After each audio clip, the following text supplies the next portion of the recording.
Brown 45! Brown 45! Hot, hot, hot, hot, hot, hot! You are listening to Any Given Sunday, Australia.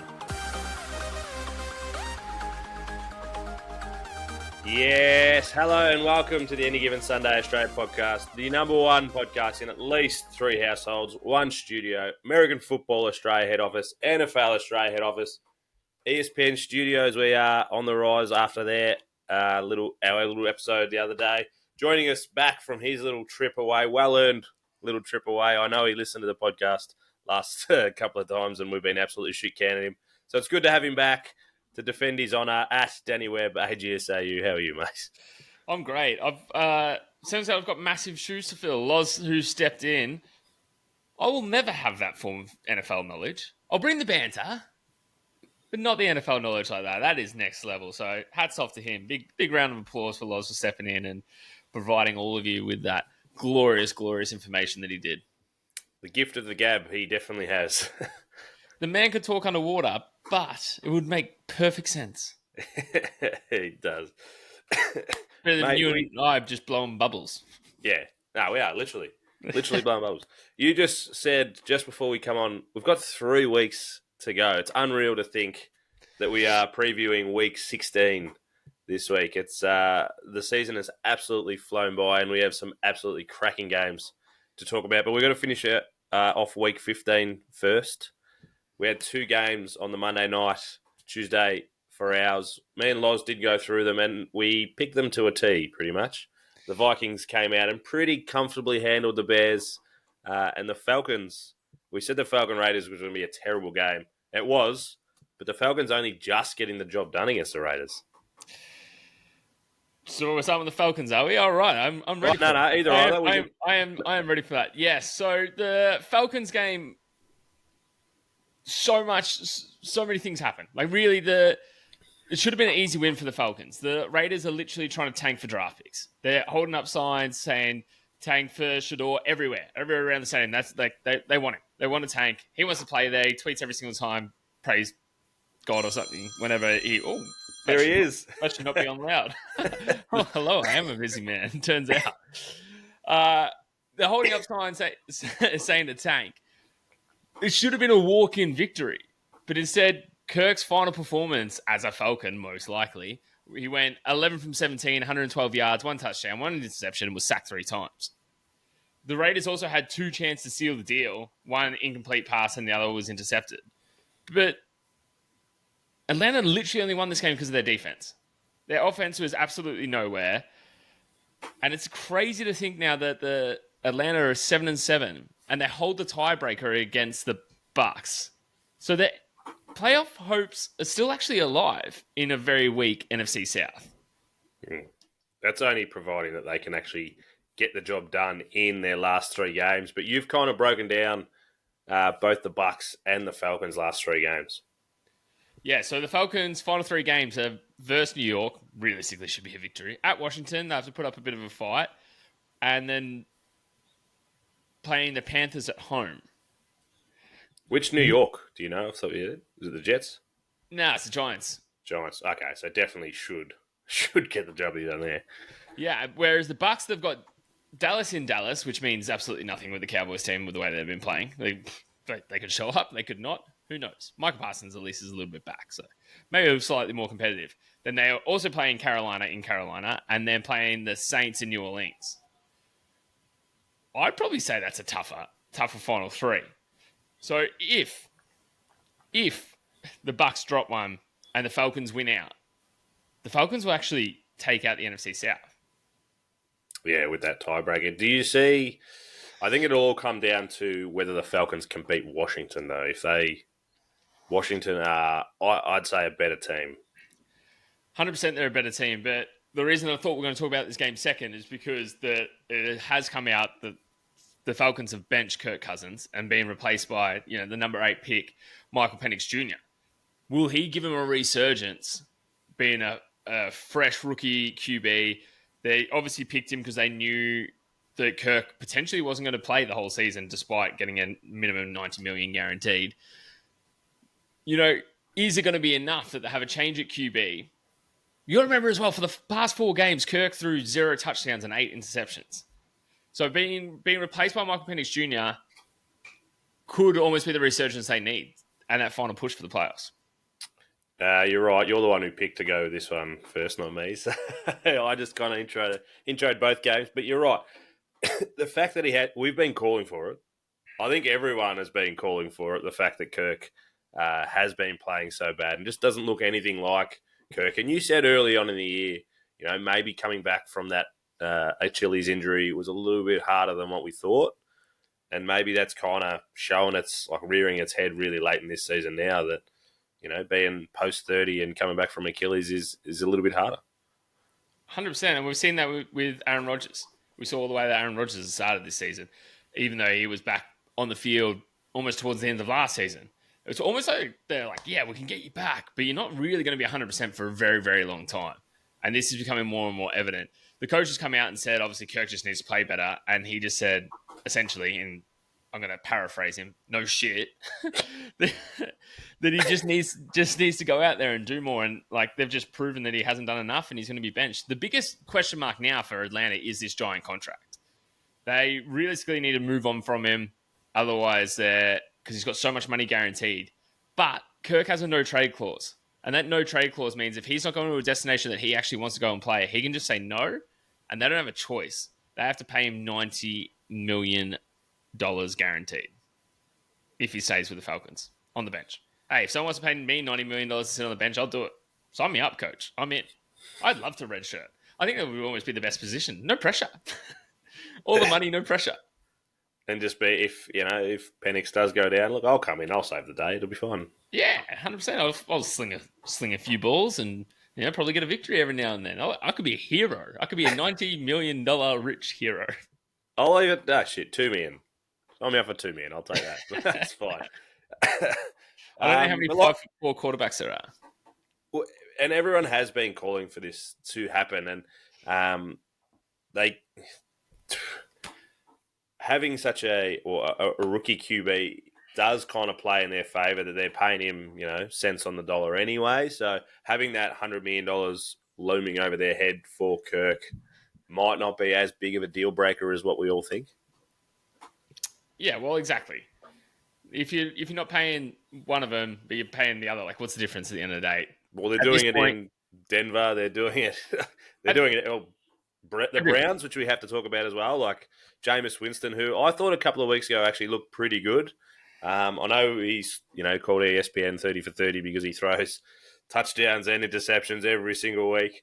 But they're looking towards the future now, towards Dorian Thompson-Robinson, DTR, for those playing at home. That's a lot easier to say. He was picked up a couple of years ago in round 5. I know he played a lot in the preseason, not a lot in the actual season, but definitely looking towards the future and possibly future without Watson as well. Well, yeah, we've got to assume by this point Watson's not really going to be coming back, is he? Because he was another Achilles brother, wasn't he? Yes. Yeah, he's done it in the past. Did he do it this time? No, it was his knee this time, wasn't it? Was it? He's definitely done it in the past, though. Whatever it is, he's out for a long time. We've already fucking forgotten about him. He's gone. And that's the thing. If we've forgotten about him, Browns fans definitely have as well. And the organisation is probably ready to move on, especially because of all the other stuff going on off the field, which we're not really going to touch on. So DTR, technically the third stringer now coming up to suit up for these final 3 games. I think it's a smart thing. Brown's obviously been eliminated. James Winston has done enough-ish. When he plays well, he plays great. When he doesn't, he throws a heap of picks. Probably not the consistency you want. Why not give DTR a run for these final 3 games? Just see what he's got. See if you can put more stock in him or if you need to go QB hunting. I reckon he played a game last year or a couple of games and actually looked pretty good. Can run the ball as well, like that new hybrid type QB. So, yeah, definitely a good move to see what we do have for the future for the Browns fans. And unluckily last QB to be benched this week, Will Levis has been benched and Mason Rudolph's been given the start. Yeah, give big Rudolph. It's Christmas time, isn't it? The old red-nosed reindeer. Get him in there. He did start a few games at the start of the year when Levis, I think, had a shoulder injury, and he sucked then. So I don't know what they're going to be saying. I just don't think they have another choice. Will Levis obviously isn't the one. He has literally been the meme center of the NFL. Anytime Will Levis has done something, man, his face has been plastered everywhere over the internet. Great for us. Great for us as fans and, the NFL media that are official, great for us. Great for us. The official NFL media, as we are accredited nowadays. Yeah, bad luck for Will. It could be another case of being wrong place, wrong time, bit of Sam Darnold kind of thing. So if they do move on from him, which, look, that's an early call. Like, we're not saying that he's going to, but if they do, that might be just a better setup. Don't go to a New York franchise. You're going to suck if you go there, but find somewhere else and you might sprout some legs. Yeah, I just think this decision's quite interesting for me. I thought they would have just let him play out the rest of the season. Like you said, Mason Rudolph been around for a little bit longer. What are they really hoping to get from him? The Titans aren't. Are they already eliminated? If they aren't, Yeah, shit, yeah. Yeah, 3-11. They were eliminated like week 3.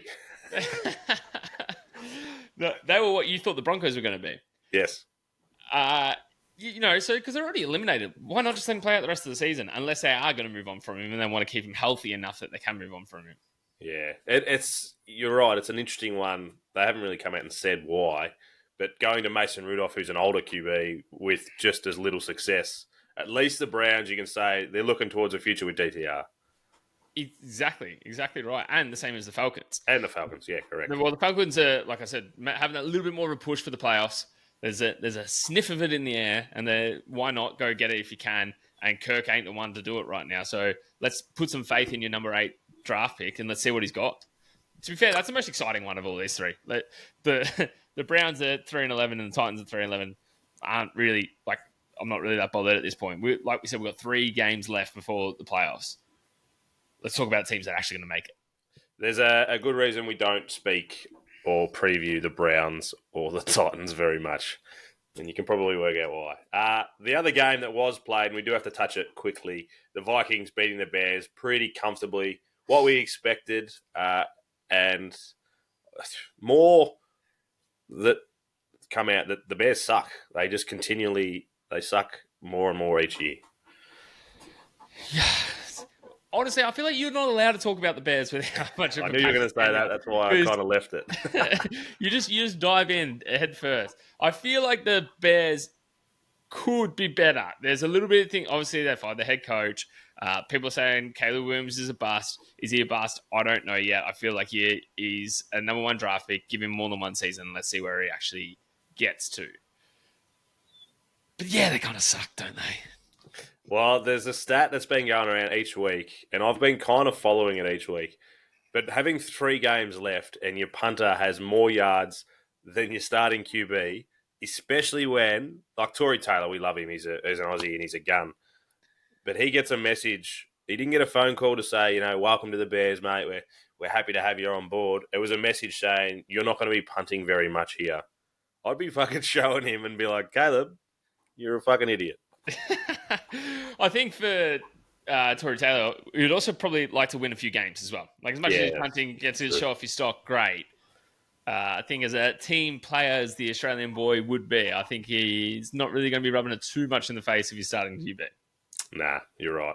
7th straight win for the Vikings, though. Yeah, we'll get onto them. We'll be more positive. 7th straight win for the Vikings, and they still hold the opportunity. We were just talking about this before, the opportunity to be the number 1 seed if everything falls in their favour. Yeah, so officially secured their playoff spot, which we all knew was going to happen with the way that they're going. But they are chasing down the very banged up Lions, which we'll get to in a minute.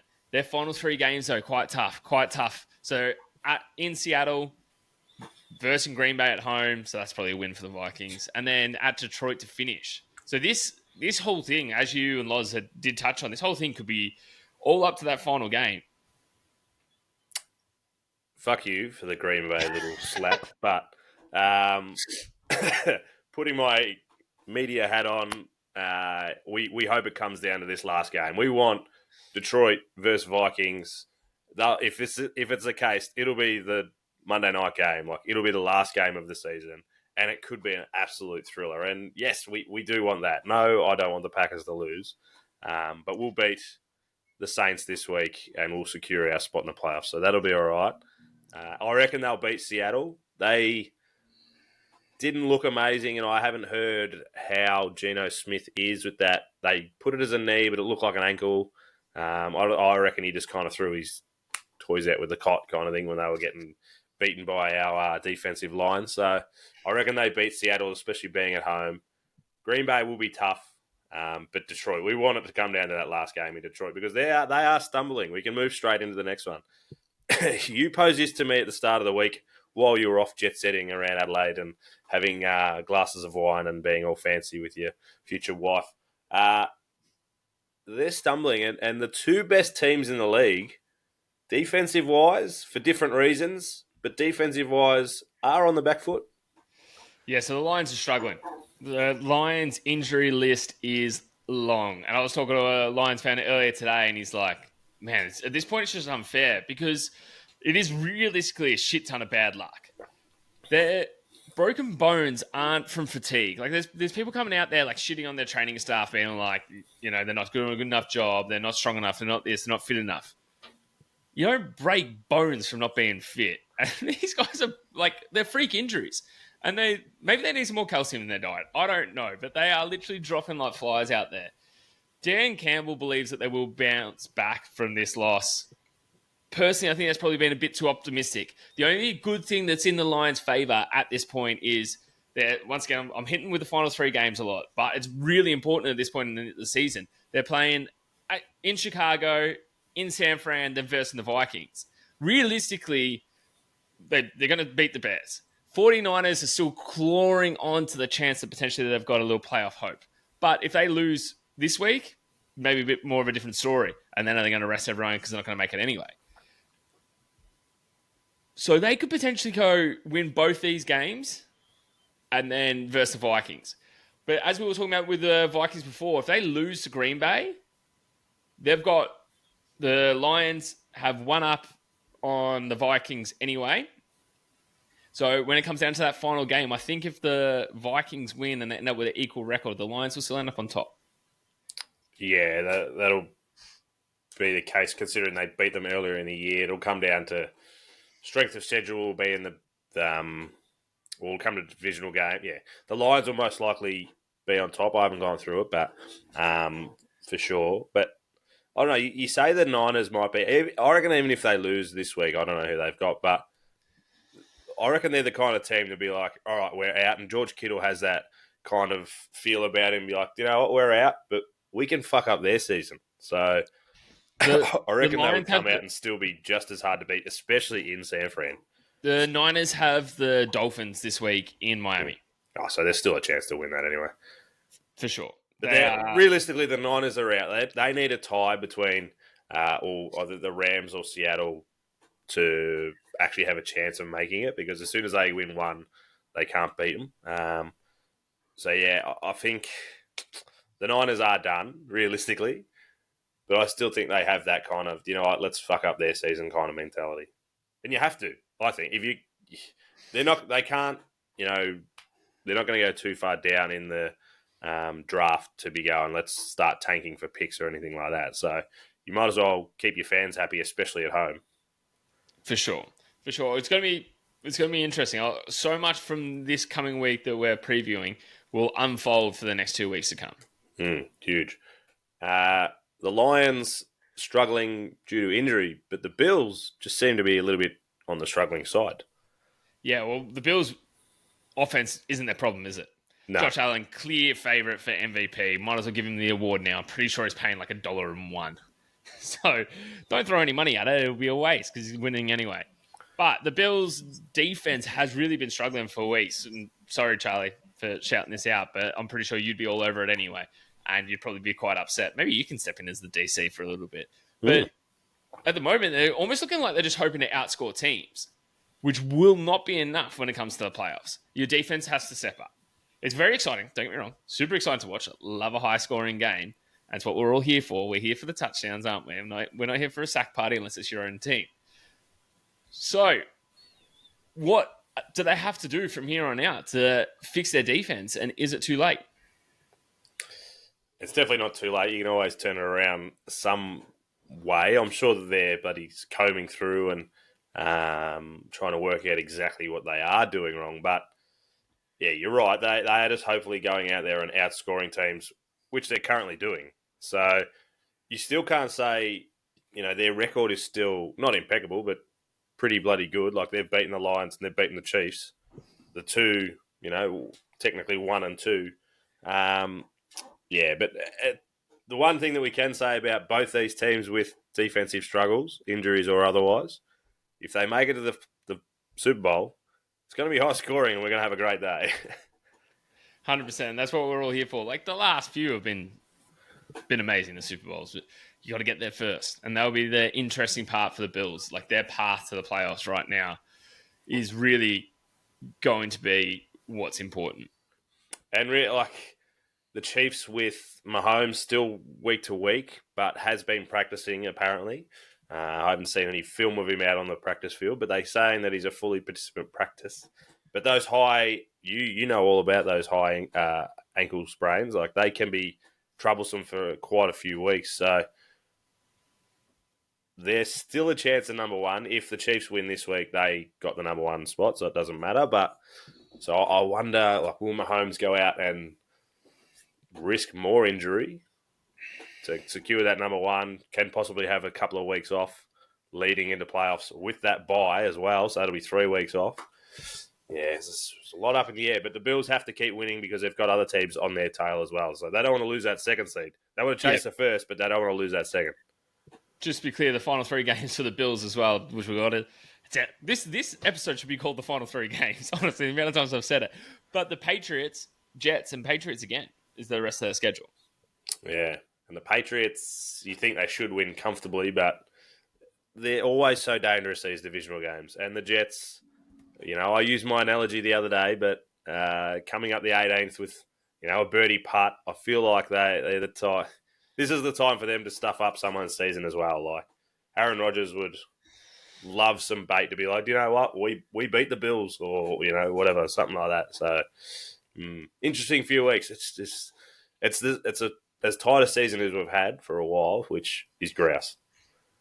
Well, it's what we're all here for. And we called it. We called it at the start of the season that it was going to be closer, and hopefully it wasn't going to be a little runaway game from the Chiefs. And really, it really hasn't. Yes, they've got the best schedule, but not looking very confidently in that direction. No. Well, the Chiefs are one of 4 teams that haven't scored over 30 points for the season, and the other 3 teams are the bottom 3. So, and they have the best record. It doesn't make sense, but it does. Speaking of what we called at the start of the season, we've got to talk about a couple of classic games. The first one is the Thursday night game, and it's against the team that I picked to go really well this year, the 9-5 Broncos at the 8-6 Chargers. The Chargers with a 2.5 point heads, favourite by 2.5. 58% of the punters are on the Chargers at $1.67. Feel like that's only because it's a home game, Danny boy. Oh, it's got to be. It has to be, especially the way Bo Nix has been playing. You cannot tell me that you're not going to have a little sniff at the Broncos as your any given Sunday pick of the week. I definitely will. Yes. I hadn't thought about it, but until right now, but 100%. It's going to be another week like last week. There's going to be a lot of games to go exactly how we think they're going to go.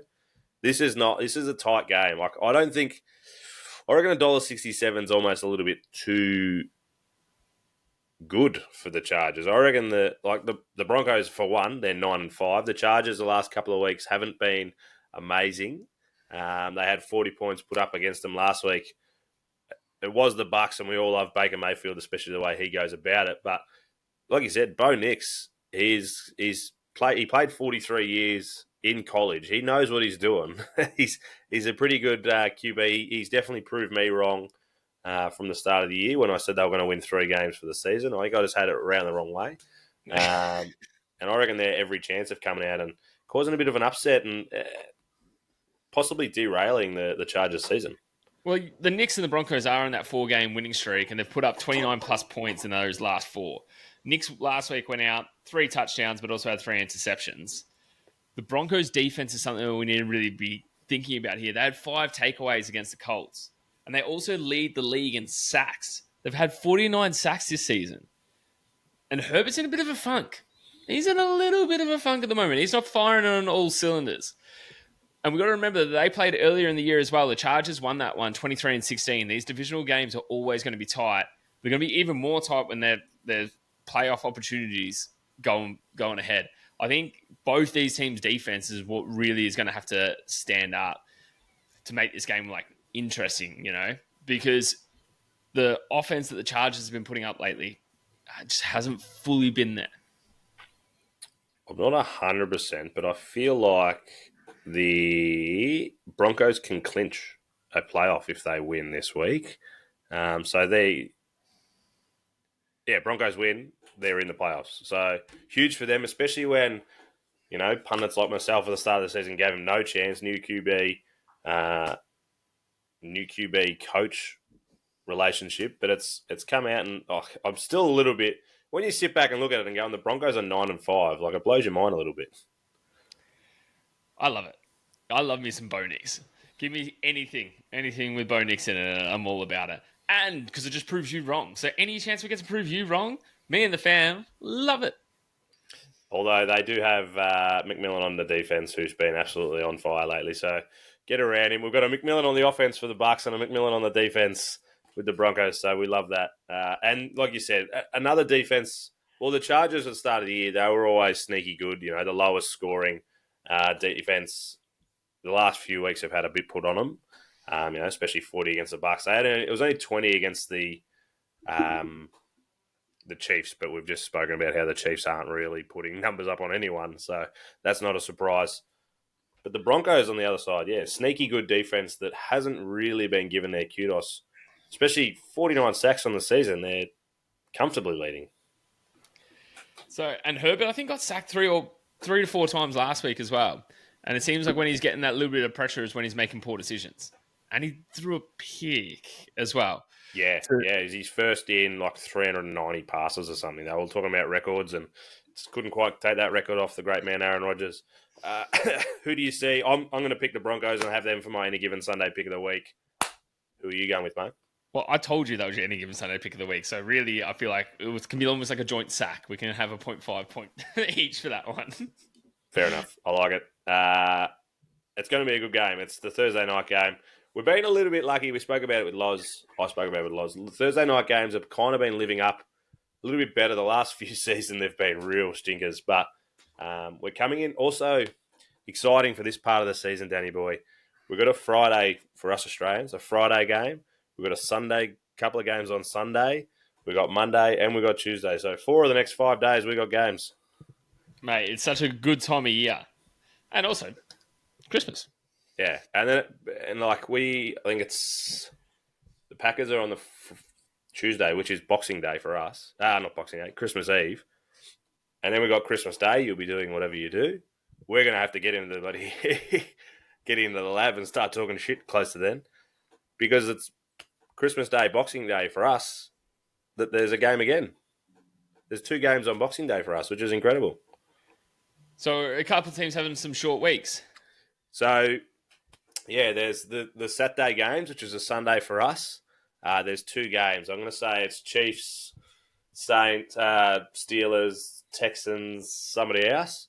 And then they just swap. The Chiefs are playing whoever, and then they just swap them over. Sweet. So on that Boxing Day game for us, it will be the Chiefs at the Steelers and the Ravens at the Texans. Yeah. And they're all playing on the Saturday as well. So real short turnaround, which is, again, that Mahomes kind of comes into it. It is on Netflix, so you have to have Netflix to be able to watch these games. But, yeah, big couple of days. The other game we're going to talk about is that Steelers-Ravens game. 10-4 Steelers at the 9-5 Ravens. The Ravens are a 6.5-point head start. That is way too much. 67% of people are on the Ravens at home. At $1.35. I think it's way too much purely because the Steelers have a lot to play for as well. They're not just going to throw in the towel. Russell Wilson hasn't been as electric the last few weeks as he did when he started. But there's a lot on the line in this game, Danny boy. Yeah, I think the reason that the line is like that is because of what the Eagles did to him. And I don't need to go on about it too much because you and Loz kind of spoke about how the Eagles just picked the Steelers' defense apart. The Steelers' defense, their best part about it was their pass defense. And Jalen Hurts put up his best passing game of the year against him. Yes, there was a lot of smoke about the whole A.J. Brown thing. We're not going to say, we're talking about the Steelers. We're talking about the Steelers. Bring it back. Bring it back. Their run defense was actually pretty good, though. They did shut down Hurts and they shut down Saquon Barkley relatively well. And anytime you're going up against TJ Watt, it's going to be a scary time. The Ravens are one of those two-headed beasts as well, in the fact that they got Lamar Jackson and Derrick Henry. Probably the closest they can possibly be to any other team is the Eagles. And it was the one thing they did manage to shut down. So realistically, Lamar's going to have to kind of rely on his passing game because of how good they were passing defense last week. It's going to be a massive battle. The thing that the Steelers really need, and potentially is why the line is so big, is the Steelers really need George Pickens back.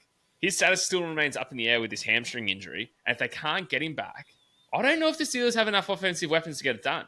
Najee Harris didn't really do enough against the Eagles' defense. Russell looks all right, but not fantastic. I just don't know with the team that they're actually going to be putting out if the Steelers are going to get this done. Plus, the Ravens are going to want revenge because the round one matchup of them, which was in week 11, the Steelers got it done 18-16. And if it means the Ravens can take out the division by playing out for the rest of it, probably something they're going to be looking to close out in this game. Do you see the Ravens having a layup win against the Giants? You know, Lamar throwing 5. I think he was 300-plus yards as well, throwing for 5 touchdowns, like an absolute day out for him. Is that is that a soft win that you're all right leading into the next one's a bit of a bye to freshen yourselves up, or is it a worry that it was such an easy win? It's still going to be a defensive battle this game. You know, is that easy game good or bad leading into this in your eyes? Absolutely good. Didn't Adam Sandler make a movie about this? Remake a movie about this even? The teams love playing an easy team before they got to play a hard game because it gets him in the zone and gets him firing on all cylinders. Why wouldn't you want to have a massive win going in to play a tougher opponent? Yes, you're playing against the easier side, but you know that you can get this shit done. And I think that's what's important here. The Ravens will love this. A layup win, a gimme, whatever you want to call it. They absolutely smoked the Giants. They played a bye, pretty much. I watched another preview episode earlier today, and someone's like, yeah, they're coming back off back-to-back buys because they went and buy into New York. I was like, wow, you're not wrong. That's a kick pretty in the much agates. was a back-to-back buy. That's a real kick in the agates. But it's true. There's no shit. So I can hear what you're saying, but I think the steel sharpens steel kind of mentality plays better in my favour, that, you know, you want to be battle hard and ready to go, but having a little bit, especially off a bye, so having that 2 weeks, I don't know, I feel like you come out a little bit rusty, and that's where the Steelers have to be able to jump them. Like you said, it might not, depending how Pickens is, there's going to be a lot on Freiermuth to try and, you know, pick up that slack, I guess. So whether the Steelers have the offense to be able to jump on that is going to be the big question for me. But I do worry about having 2 relatively easy games in a row, one of them being the bye. The bye is the easiest game of all, unless you're the Giants, because you still probably will lose the bye. So who do you see getting the W here, mate? I reckon the Ravens are actually going to have enough to get this done. I don't think the way that the Steelers showed up against the Eagles is putting me with any faith of them going into this game. The only way that they can get this done is if their defense goes absolute gangbusters and stops Lamar from doing absolutely anything. I just can't see it happening. So I'm going with the Ravens. What about that 6.5? Are you gutsy enough to take that on? Mate, divisional game, never touch the line, ever. Yuck. Fair enough. Well, I'm going to say the Steelers plus 6.5 is nearly guaranteed. But I reckon they're a bounce-back game. I reckon they need this. Coach Tomlin will be absolutely getting into these boys. So, a bit of an upset. It's an upset because they're underdogs, but I reckon the Steelers could bounce back here and have a real big win. They got to travel all the way to Baltimore. It's quite far. Yeah, I think it's that far. Pennsylvania. I don't have the map in front of me, but I don't think it's that far. No, it's definitely not that far. But anytime any team has to play in Baltimore, you got to deal with those fans. I wonder if it's going to be. We should look at the weather a little bit more when we talk about these games. I definitely don't look at the weather enough. I do when it comes to the Packers because I know that it's going to be snowing this time of the year. But yeah, I don't know. I'm getting on the Steelers and saying that they're going to get the W. I reckon Baltimore for the Thursday night game. It's going to be 7 degrees, partly cloudy. They're fine. They're absolutely fine. The weather's not going to impact. They're playing on Saturday, which is Sunday for us. It's going to be a top of 3, low of -4. Still partly cloudy. No snow. That's all that matters.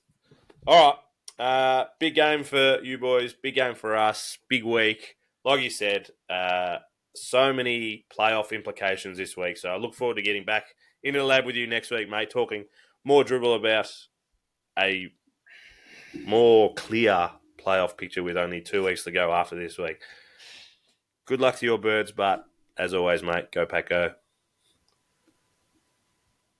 I was waiting for something that didn't come.